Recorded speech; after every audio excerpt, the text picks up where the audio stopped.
Hi, my name is Tim and I work with startups here at Kia. Today I'm going to give you a short introduction to a tool which I think is magnificent. The business model generation, or the BMG. The business model generation is a tool which I think that everybody should have in their toolbox, their personal toolbox. But this is also used by large corporations, not just for startups. Large corporations uses this on a single daily basis. The business model generation I think is fantastic because it really gets you an overview. If we have the business model generation here, we have 9 building blocks. And these 9 building blocks give you kind of an internal perspective, an external perspective, and you have kind of the financial aspect. So walking through it, the internal aspect, you have your key activities. What is it that you have to do in order to create value for your clients? The key resources, what do you need in order to create this value? Who are your key partners? Do you have key partners in your business in order to deliver the service or the product? The value proposition is kind of the focal point of the whole business model generation. The value proposition is, what is it that you're solving for the market? What is it that you're offering? What you're offering for the clients? What channels are you going to reach your clients at? What customer segments? It might be that you only have one segment, but it could be that you have more segments. Your customer relationship, how are you dealing with your clients? Are you easy to get hold of? And this all adds up with the financial aspect of your cost and your revenue. So with this tool, with this framework, you have an easy communicatable platform. You could communicate with an investor. And I think an investor would like a bit more on the cost and revenue. And you can, of course, add an Excel spreadsheet with your budget, your go-to-market budget, etc. So the thing here is, in one piece, in one page, instead of 42 pages, I always hear people say, okay, I need to do a business plan, 42 pages. In my world, this is the old school. 42 pages. I mean, with the dynamic development from idea to concept, things will change. Are you using all your time sitting with a framework of 42 pages instead of one page? Which is also where you can get easy feedback from your co-founder, from your suppliers, from your clients. I think this is why I really like the business model generation. And as I said, it's spreading like a wildfire. People are really using the business model generation. I think that you should also do that. So now I have the opportunity to give you a more thorough walkthrough of the business model generation. And I've chosen to give you a case that I know very well because I created and designed the company from the bottom. So let's go through it. The company that I want to tell you about is called F&ICK. And F&ICK is an online investment platform where you can lend money directly to entrepreneurs in the developing world. Let me give you a bit of background to design the case for you. So this is in 2004. In 2004, I'm doing a company and I want to do something else. I can feel my heart needs a passion drive again. And I meet a person in a taxi in London by coincidence. We're going to the same seminar. And suddenly we start building on each other's ideas. I didn't know that this was the beginning of the company F&ICK, but it was. And F&ICK is actually a clone of eBay, where on eBay we have a buyer and we have a seller that is connected through a digital infrastructure that gives some information about each other so that we trust each other. The same goes with F&ICK. We have an investor and we have an entrepreneur. An entrepreneur who's in Africa, who has a small, medium-sized business, who wants to develop, who wants to grow, who wants to create jobs, etc. So we have created an ecosystem where these two are combined, where they live with each other, meaning the investor can lend money directly to the entrepreneur. I want to invest in a bikes mechanic in Uganda. You can choose that. And the entrepreneur repays the loan with interest. So this is an ecosystem where they live of each other and they start harnessing on this. The whole idea with the business model generation, I didn't know business model generation back in 2004. It wasn't developed. In 2004, the founder of the business model generation, Alexander Osterwalder, is doing his PhD. And this is the early stages of the business model generation. In 2010, together with Yves Bignier and 468 others, and I mean 468 other people, practitioners, they designed the book and come up with the book in 2010. Fantastic. So I would have loved to know business model generation when I was designing F&ICK, because we made a lot of mistakes writing the business plans, like I mentioned earlier, the 42 pages. which didn't give us anything. So if I've just known the business model generation, it would be a different story. But just a short background. MyC4 developed like a forest fire. We went to the market and we went like this. In 2009, we were hit by a scandal in Kenya and we went like this. And it could have followed through the floor and said rest in peace down here. But we said no way. Let's learn from the mistakes. Let's build and be quiet and then come back where we're ready again. And this is where we are today. We're growing again. And MyC4 just won the Social Entrepreneurship Award from the World Economic Forum, which is makes me very proud. So back to the business model generation and MyC4. I want to give you a walkthrough with each of the components, each of the building blocks, the 9 building blocks, and take you through this with MyC4 as a case. As mentioned in the short introduction in the beginning of this video, I said things are developing from idea to concept and are very dynamic. And I must say that MyC4 was very dynamic.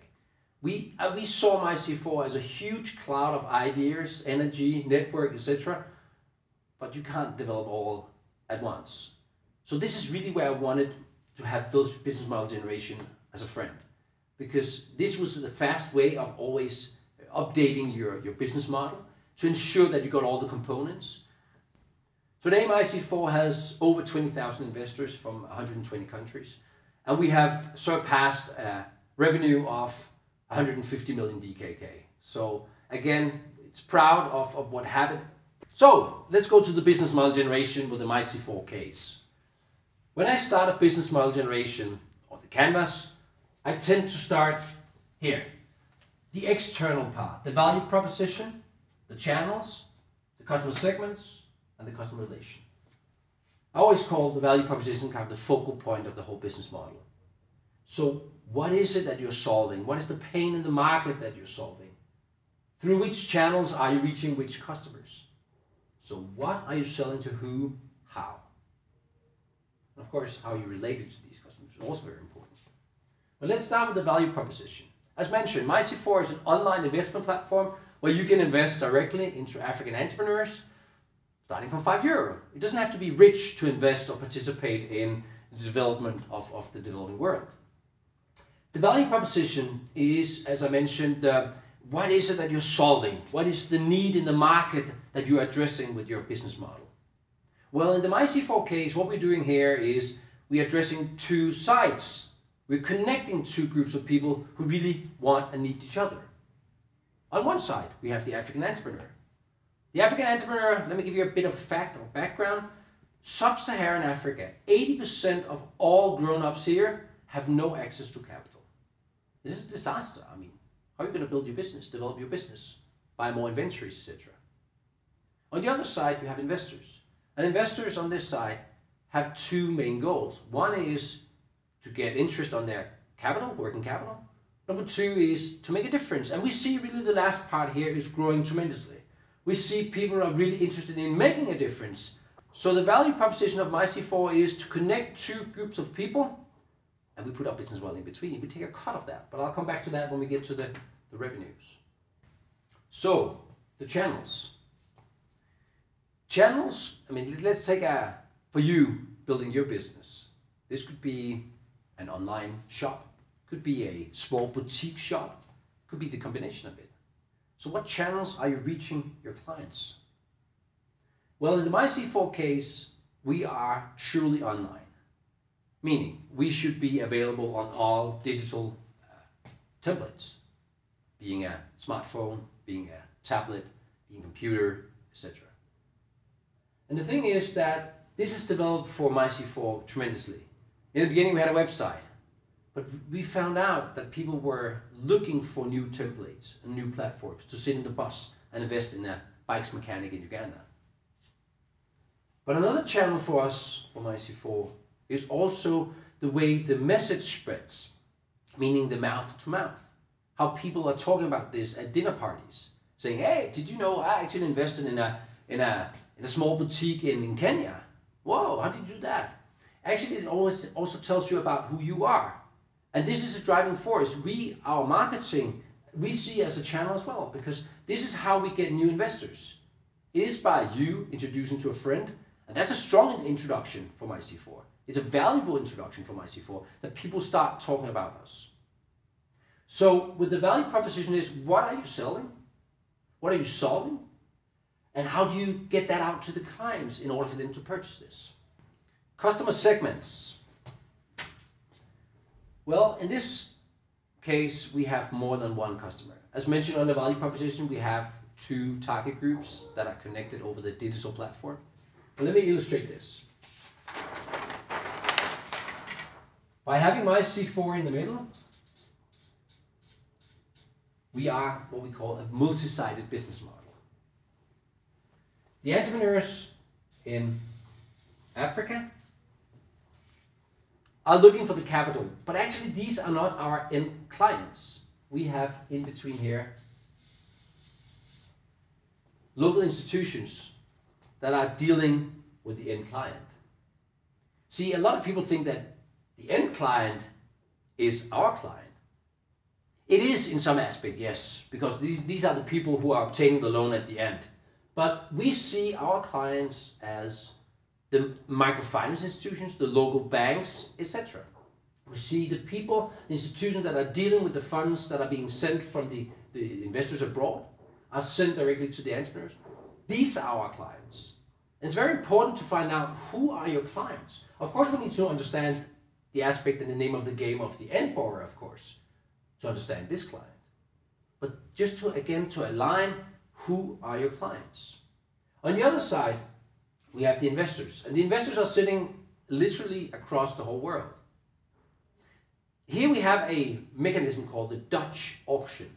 Because we could have 100 different people want to obtain the same loan or give the same loan to a borrower. Well, that is possible because we have created a market mechanism with this Dutch auction where 100 people can participate in the loan. And we see that people want different interests. So at the end, when we have kind of obtained the whole amount, we start kicking each other out, meaning the most expensive ones have to come back with a better offer. So the whole aspect here is to find out what is it here. And to be honest, in the beginning when we developed this Dutch auction, it was more of a, I would say, game element, not a ha-ha game element. We're not trying to be funny on the African side, that's not it. But the thing is to more have a gamification element in the model. But we found out this is not just a gamification, this is the whole cornerstone of it, because this is where the market demand is created. This is where the market level is created, meaning this is the market force we created by this. So by understanding your customer segments, you might have one. You might be that you have one that you sell a shirt to, or you sell a service to, or your hours to, as a consultant. But the thing is here, with a business model that is multi-sided, you have to understand both sides because they are living of each other. And we're getting an arbitrage, meaning we're getting a cut from that, but I'll come back to that with the revenue. So, the customer relation. What relation do you have with your clients?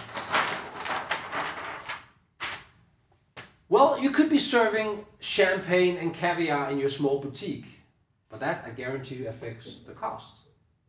And also, are your customers, do they want that?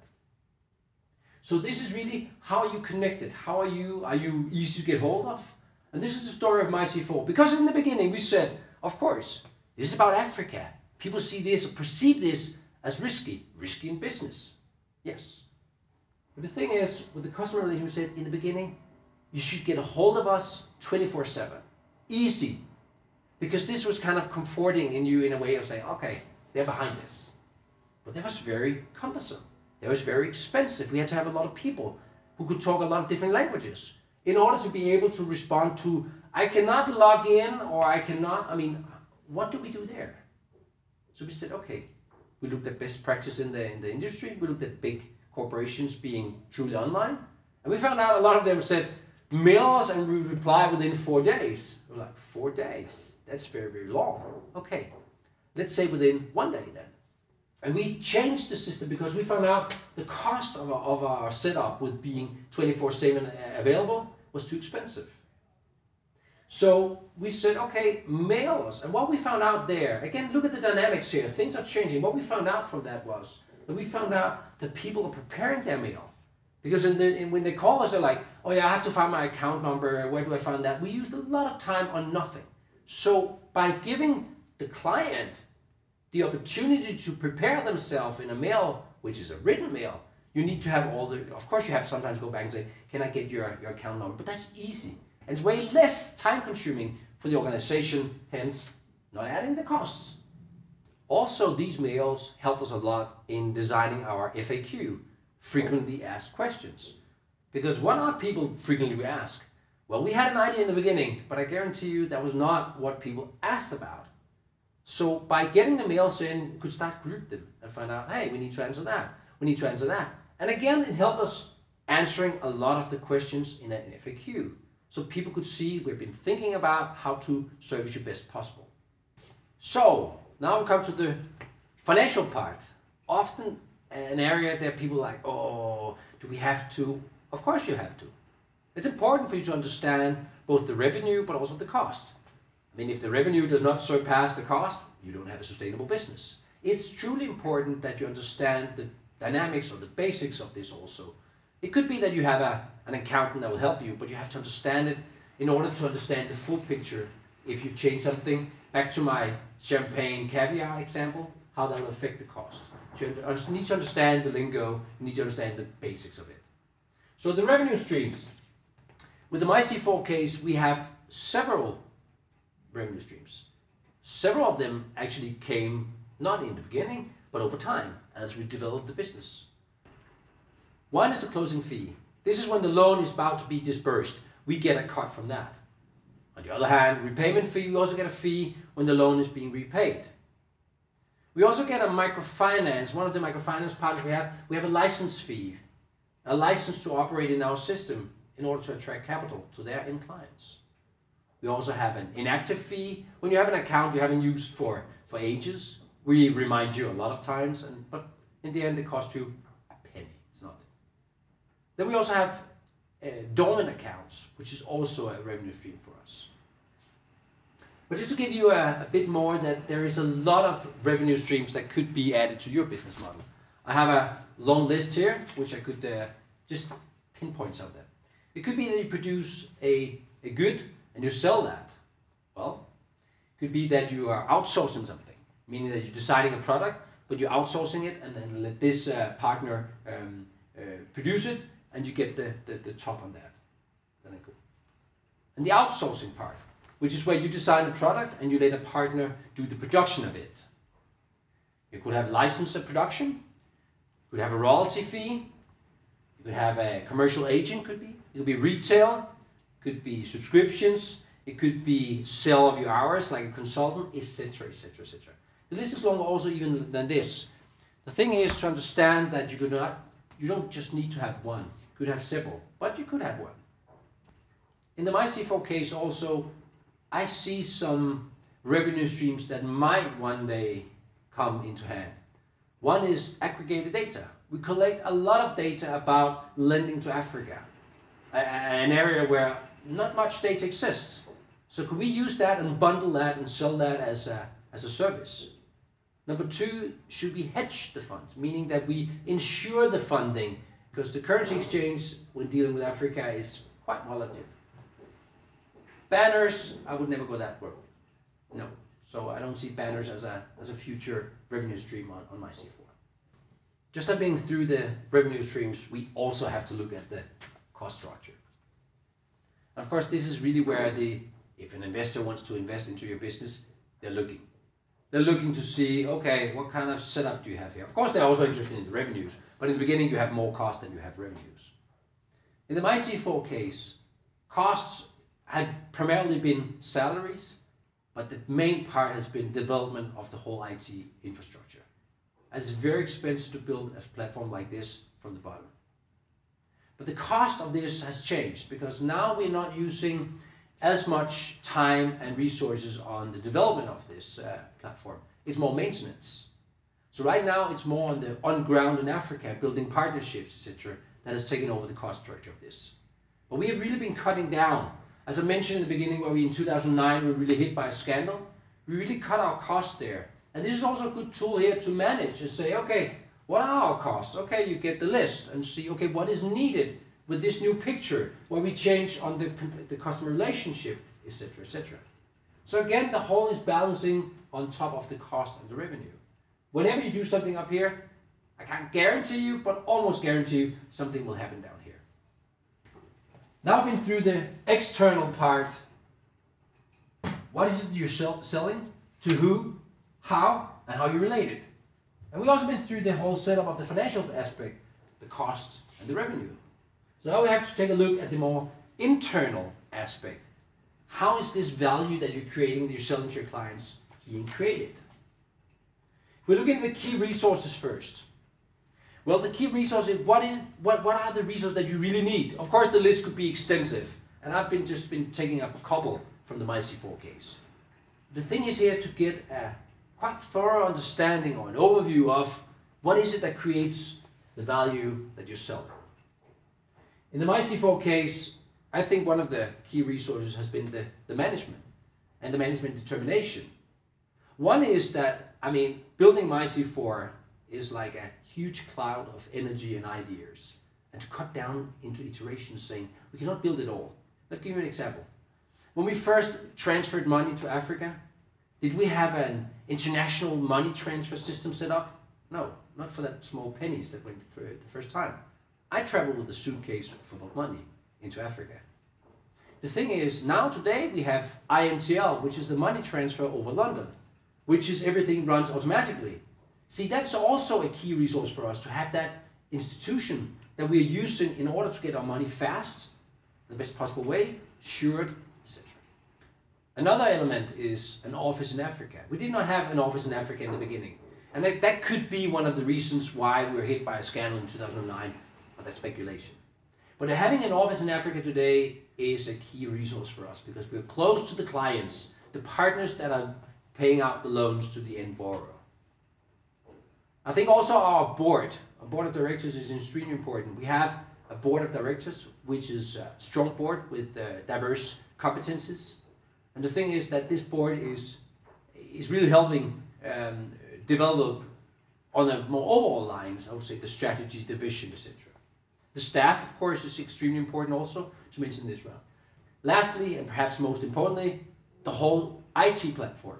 That is a key resource for all this ecosystem to run through. Our myc4.com and the whole infrastructure behind that. Key activities.